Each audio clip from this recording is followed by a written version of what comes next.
आज जो कार्यक्रम कीधो है बालक और बालिकाओं ने सम्मानित करवा रो और 5वां कार्यक्रम है और लगभग नारायण जी प्रत्येक कार्यक्रम में मने याद करबो कीधो, लेकिन कुछ न कुछ कारणवश अठे उपस्थित रहवार में असमर्थता रही।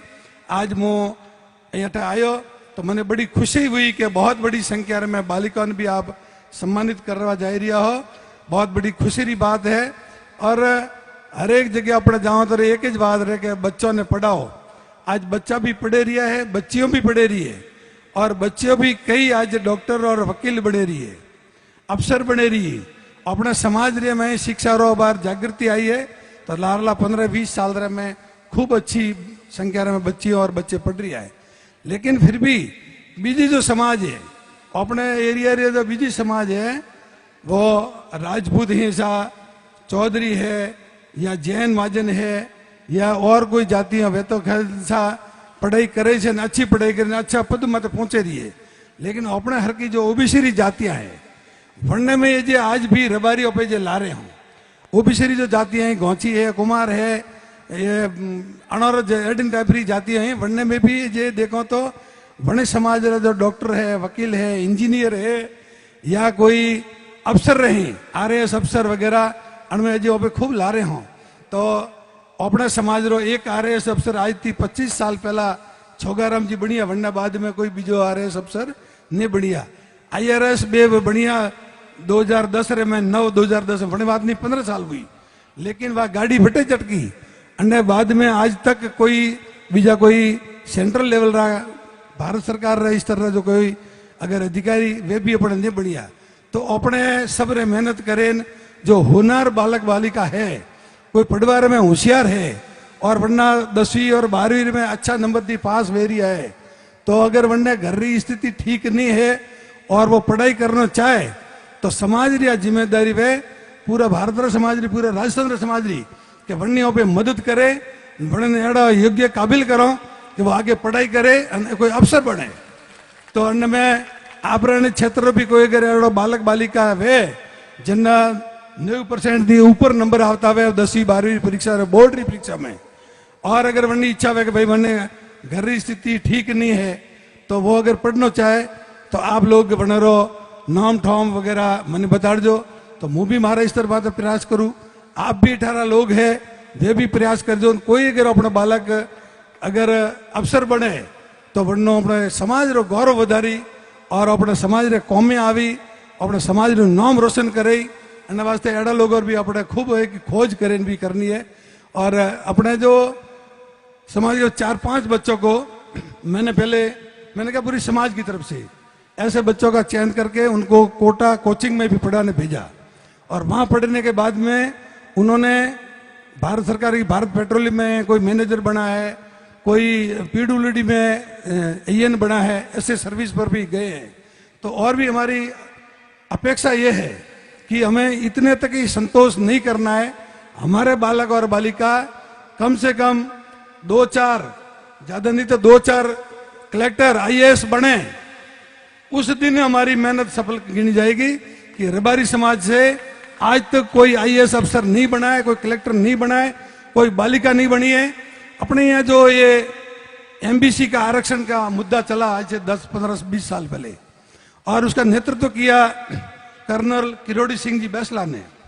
तो वो हमेशा कहते थे कि मैं जब मुझे संतोषी मानूंगा जब कोई रबारी की बेटी, कोई गुज्जर की बेटी, कोई बंजारा की बेटी, कोई गाड़िया लोहार की बेटी कलेक्टर बन के आएगी और जहां पर मैं आऊंगा तो मेरे को मिलने आएगी और उसका मेरे गाड़ी का दरवाजा खोलेगी कि बाबूजी मैं आपकी समाज से कलेक्टर हूं यहाँ पर। उस दिन मुझे खुशी होगी और मेरा जो जीवन है वो मैं धन्य मानूंगा और मुझे जाने के बाद में भी मेरा मुक्ति मिलेगी।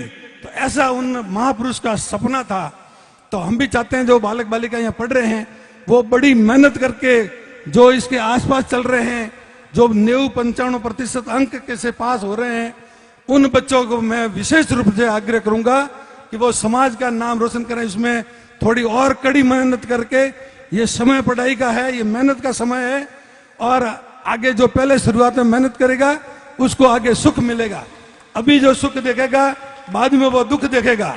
इसलिए अभी कड़ी मेहनत के द्वारा आप अच्छी पढ़ाई करें और ये रेबारी समाज का जो एक सपना है, इस समाज में से कोई न कोई कलेक्टर बने, कोई आरएएस अफसर बने, बाकी वकील भी बहुत बने, डॉक्टर भी बहुत बने हैं, इंजीनियर भी बहुत बने, लेकिन ये कलेक्टर वगैरह के स्तर तक कोई नहीं गया है। तो ये हमारे समाज के भावी कर्णधार बालक और बालिका हैं। आप सभी का फर्ज है कि आप इस प्रकार की पढ़ाई करें, मेहनत करें और ये सफलता को प्राप्त करें। इसके लिए आजकल नेट का भी युग है, मोबाइल सभी देखते हैं, मोबाइल पर गूगल पे हर तरह का पढ़ने की चीज भी आती है। आप कोई लोग कहते हैं बच्चों को मोबाइल हाथ में नहीं देना चाहिए, जरूर नहीं देना चाहिए, लेकिन जो बालक होनहार है वो उसमें अच्छा ही ढूंढेगा, गूगल पर जाएगा या यूट्यूब पर जाएगा, उसमें काफी चीज जो है पढ़ने की वो पढ़ेगा। और आप जो पढ़ाई कर रहे हैं उसके अलावा कौन कौन से कोर्स हैं और उनकी क्लासें कहाँ, कोचिंग क्लासें कहाँ चलती हैं, कहाँ पढ़ाई करने से आदमी कहाँ आगे बढ़ सकता है, कलेक्टर कहाँ पढ़ने से बढ़ सकता है, क्या क्या कोर्स हैं, उनकी कोचिंग कहाँ कहाँ चलती हैं, इस प्रकार का एक जो कैरियर गाइडेंस का कार्यक्रम भी मैंने आज से 15 साल पहले भीनमाल में किया था। और ये जो आज अपने कार्यक्रम कर रहे हैं, ऐसा कार्यक्रम सर्वप्रथम पूरे राजस्थान में रबारी समाज का भीनमाल में 1993 में मैंने करवाया था।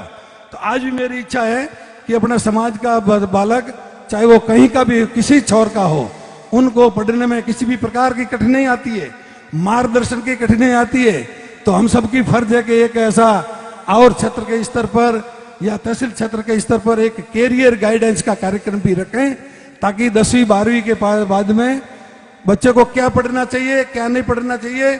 नहीं तो बच्चों को जानकारी के अभाव में उनको जानकारी नहीं होती है, इसलिए उनके जो आगे जो बालक पढ़े हैं वो अगर आर्ट्स लेकर के पढ़ते हैं तो वही उसी में पढ़ेंगे। कोई बोले 3rd ग्रेड टीचर की मैं तैयारी कर रहा हूँ, कोई कहता है 2nd ग्रेड टीचर की तैयारी करता हूँ।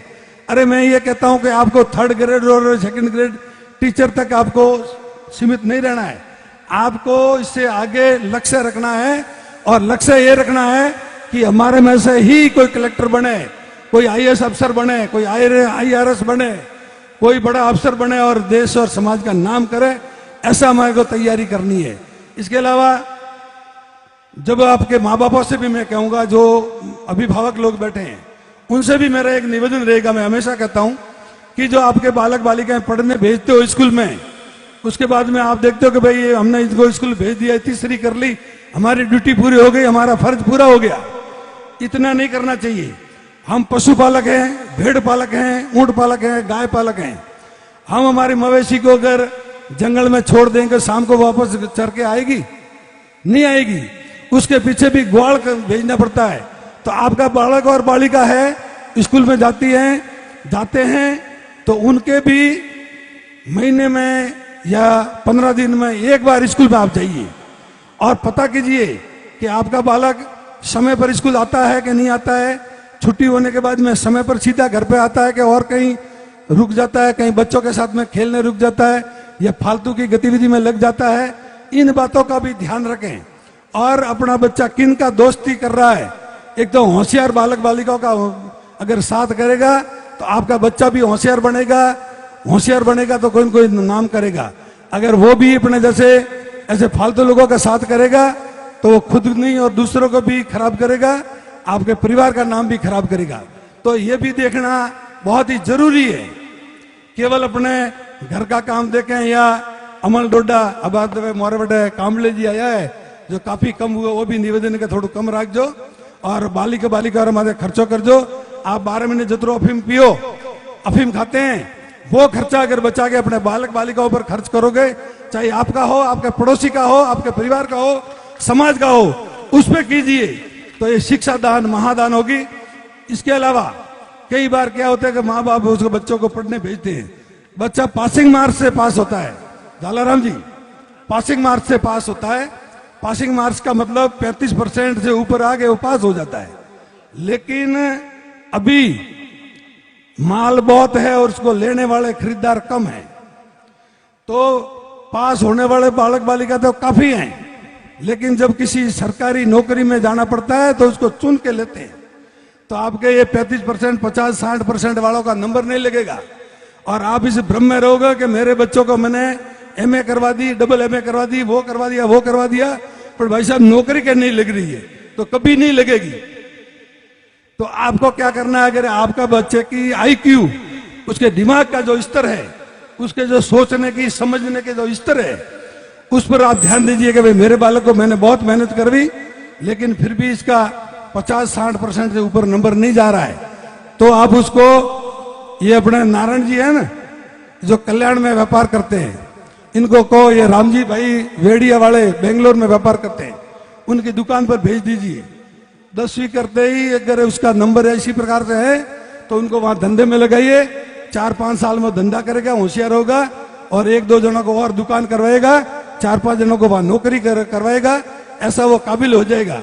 और आप इसी ब्रह्मेश को एमए डबल एमए करवाओगे तो बाद में गोरियों ने गायों में लन्ने भीयों में अद्भुत रोवे पेंट पहरे पर माथे लगा भी पट्टो पचे रामजी भाई री दुकान में लियो। रामजी भाई आवतो ही कही कि भैया पोतो कर झाड़ू मार, तो कि मुंह पोतो झाड़ू मारती नहीं वे, हमें ओवड़े स्कूल रे नौकरी थी छुको और दुकान रे काम थे छुको। तो अन वास्ते आप बालक रे ऊपर ध्यान देवानी बहुत बड़ी जरूरत है। खूब ध्यान दियो तो ही आपने वो सुखी करे, नेत्र आने वाला समय में भविष्य में आपने दुखी बनना पड़ेगा और समाज में भी बनती कोई अपेक्षा नहीं रहे।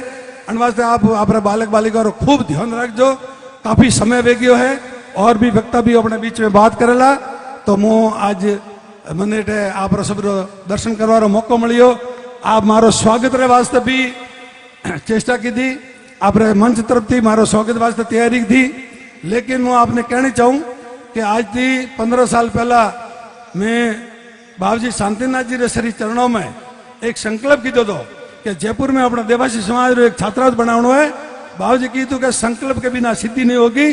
तब मैं एक संकल्प कीधो तो कि कोई भी मंच रे माथे, चाहे वो राजनीति रो मंच है, मैं राजनीति से जुड़ी हूँ, मैं जिला परिषद सदस्य ने बाहर निर्विरोध सरपंच बनी हमारे गाँव में, तो कोई भी मंच रे माथे जाऊंला तो मैं माला और साफा से स्वागत नहीं कराऊंला। तो हमें वो तैयार हुआ है छात्रावास, लगभग 2-4 महीना उद्घाटन हुई। वन टाइम आप सभी ने मुझे पंचों ने निवेदन करूं कि सौरेर और तहसील जितना भी पंच विराजमान है वे जयपुर पधारजो और एक साफा अपेक्षा राखूं आप लेना आवजो। और जयपुर में प्रति घर जो 500 रुपया भेजना है वो भी अपने समाज की फर्ज बने ने आप लेन पधारजो। अपने बीच में परम पूज्य हिमसाई मठरा महंत श्री हरिपुरी जी महाराज पधारिया है। खूब खूब समाज तरफ से स्वागत, धन्यवाद। मैं हमारी बात ने अटेज विराम दूं, धन्यवाद।